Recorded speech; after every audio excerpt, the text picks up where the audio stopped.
Hello everyone, welcome to Vishnu Economic School. I am Kajol and in this video we are going to discuss 7th condition under minors agreement.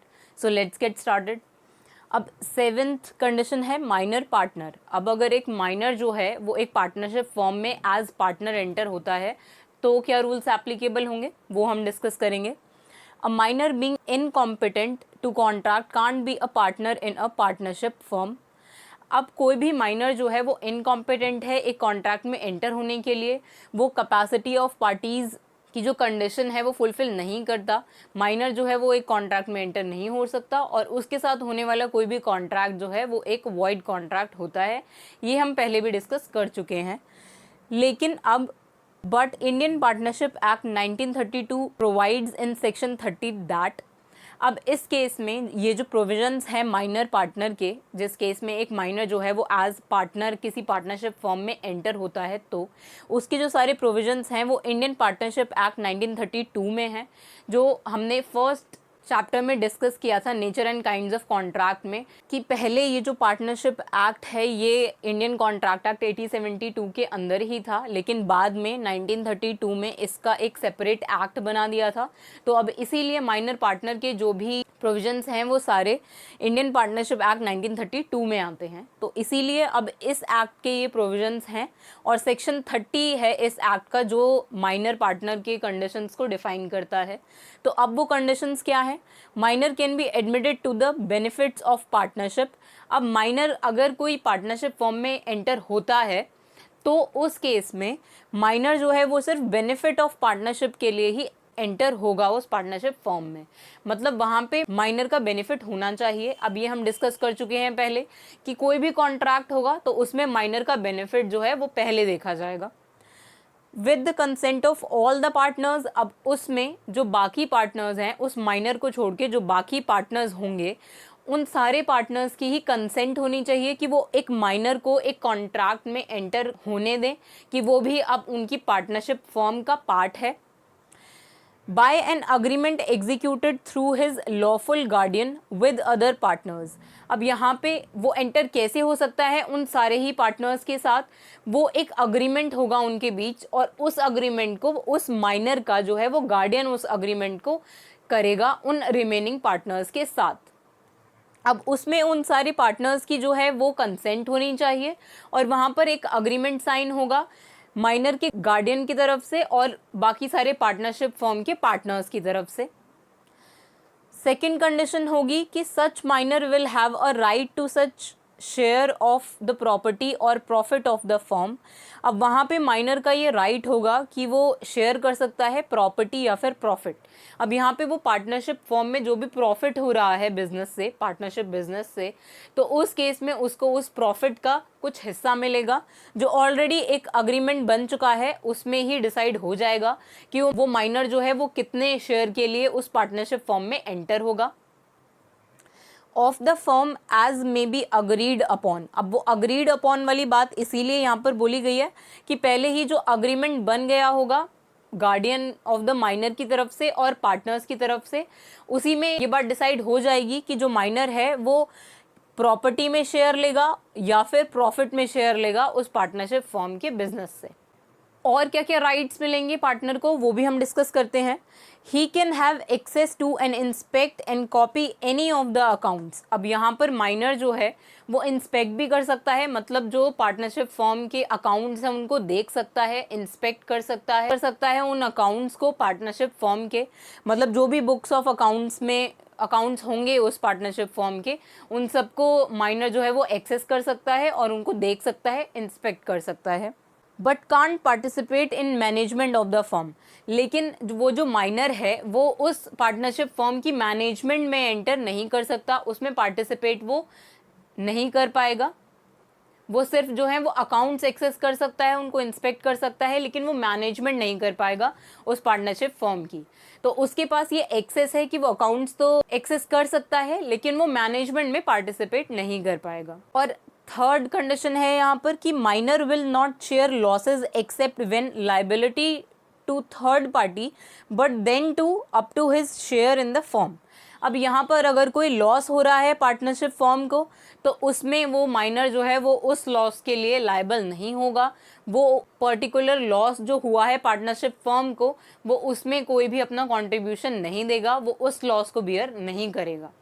लेकिन इसमें भी ये condition है कि अगर ऐसा होता है except when liability to third parties. अब यहाँ पर अगर कोई थर्ड पार्टी से कोई लाइबिलिटी अराइज होती है पार्टनरशिप फर्म के ऊपर, तब माइनर जो है वो लायबल होगा उस लॉस के लिए जो फर्म को बियर करना पड़ रहा है।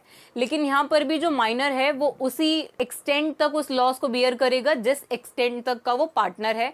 मान लेते हैं वो half of the profits share करता है पार्टनरशिप फॉर्म में, और उसकी लाइबिलिटी भी हाफ ऑफ द लॉसेस तक ही है पार्टनरशिप फॉर्म में, तो वो हाफ लॉसेस ही देगा अगर कोई थर्ड पार्टी का कोई ऑब्लिगेशन अराइज होता है या लॉसेस अराइज होते हैं। तो जितने तक की उसकी एसेट हैं, जितना उसने कंट्रीब्यूट किया है, वो उतने तक का ही लायबल होगा।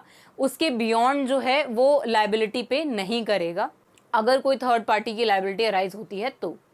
और इसमें नेक्स्ट क्या है, he can't be made personally liable for any obligation of the firm. अब यहाँ पे वो पर्सनली लायबल नहीं होगा, जितना उसने एसेट दिया है या जितना उसका शेयर है वो सिर्फ उतने के लिए ही लायबल होगा।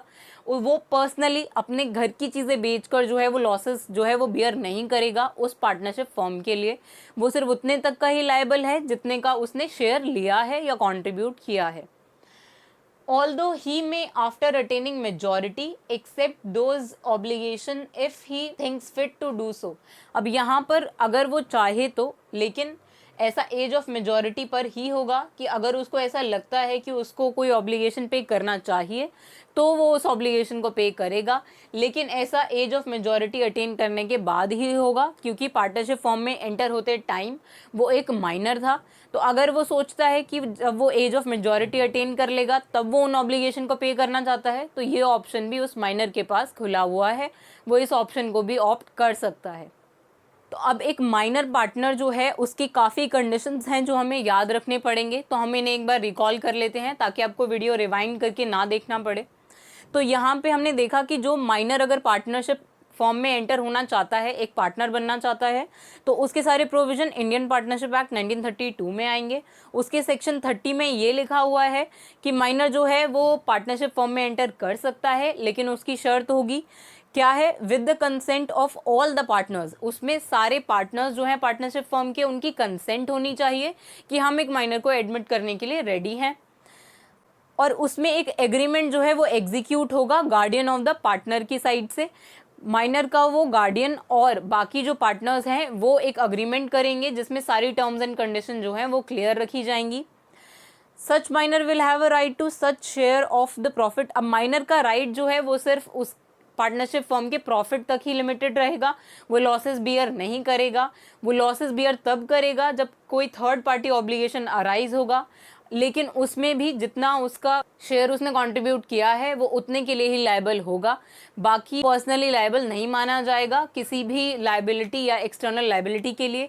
लेकिन अगर वो ऐसा सोचता है कि एज ऑफ मेजॉरिटी पे वो ऑब्लिगेशन जो है वो उनको पे करना चाहता है, तो ये ऑप्शन भी उसके पास खुला हुआ है, ये ऑप्शन भी वो ऑप्ट कर सकता है। तो आई होप आपको ये 7 पॉइंट अब क्लियर हो गया होगा। तो अब नेक्स्ट पॉइंट देखते हैं। 8 पॉइंट है माइनर एजेंट। अब यहाँ पर एक माइनर जो है वो एज एजेंट एंटर हो रहा है कॉन्ट्रैक्ट में, या वो एज एजेंट जो है वो एक्ट कर रहा है। तो उस केस में a minor can B agent. यहाँ पे माइनर जो है वो एजेंट की तरह एक्ट कर सकता है या एक एजेंट जो है वो बन सकता है। अब हमने देखा था कि जहाँ पर ये वर्ड आ जाता है एजेंट, तो हमें पता चल जाता है कि यहाँ पर एक एजेंसी फॉर्म हो गई है, और यहाँ पे जो दूसरी कॉन्ट्रैक्टिंग पार्टी है वो प्रिंसिपल की तरह एक्ट करेगी, जिसके लिए माइनर जो है वो एज एजेंट काम करेगा। तो यहाँ पे वो जो माइनर है वो एज एजेंट काम कर सकता है किसी प्रिंसिपल के लिए, या किसी भी दूसरी कॉन्ट्रैक्टिंग पार्टी के अंदर वो काम कर सकता है as agent. Risky for the principal because minor can't be held personally liable for the negligence और ब्रीच ऑफ ड्यूटी। अब यहाँ पर ऐसा प्रिंसिपल के लिए बहुत रिस्की है एक माइनर को एजेंट की तरह रखना, क्योंकि हमें पता है कि हम माइनर को कभी भी उसको पर्सनली लायबल जो है वो नहीं मान सकते। उसकी नेग्लिजेंस के लिए, कोई गलती हो गई उससे या फिर उसने कोई ब्रीच कर दिया किसी ड्यूटी का, मतलब किसी ड्यूटी को परफॉर्म नहीं किया, तो हम उस एजेंट को, माइनर एजेंट को लायबल नहीं मान सकते, वो पर्सनली लायबल नहीं होगा जो उसकी नेग्लिजेंस और ब्रीच की वजह से प्रिंसिपल को लॉसेस हुए उसके लिए। तो अब यहाँ पर प्रिंसिपल के लिए इसीलिए रिस्की है क्योंकि वो किसी को भी लायबल नहीं मान सकता जो उसके लॉसेस हुए उसके लिए, और वो सारे लॉसेस जो है वो प्रिंसिपल को ही बेयर करने पड़ेंगे। और यहाँ पर गलती किसकी होगी? उस माइनर की, उसकी नेग्लिजेंस की वजह से जो भी लॉसेस हुए वो सारे प्रिंसिपल को बेयर करने पड़ेंगे। तो ये कंडीशन ईजी थी समझने के लिए, सिंपल कंडीशंस हैं इसके अंदर। तो अब नेक्स्ट देखते हैं, 9th कंडीशन है माइनर एंड इंसॉल्वेंसी। अब यहाँ पे एक माइनर को इंसॉल्वेंट डिक्लेयर कर रहे हैं, मतलब वो माइनर जो है वो दिवालिया हो गया है, उसकी सारी एसेट जो है वो सेल हो चुकी हैं, ऐसा ये कहना चाहती है कंडीशन। अब देखते हैं इसके अंदर क्या है। A minor can't be declared an insolvent, मतलब हम कभी भी एक माइनर को इंसॉल्वेंट डिक्लेयर नहीं कर सकते, वो कभी भी इंसॉल्वेंट नहीं माना जाएगा। For he is incapable of contracting, अगर वो इनकेपेबल है अपने डेट्स को पे आउट करने के लिए, रीपे करने के लिए, तो हम उसको ऐसा नहीं बोलेंगे कि वो इंसॉल्वेंट हो गया। वो माइनर जो है अपने डेट्स नहीं पे कर पा रहा तो वो इंसॉल्वेंट हो गया, तो हम ऐसा नहीं डिक्लेयर कर सकते। Even for necessaries supplied to him, he is not personally liable, only his property is liable.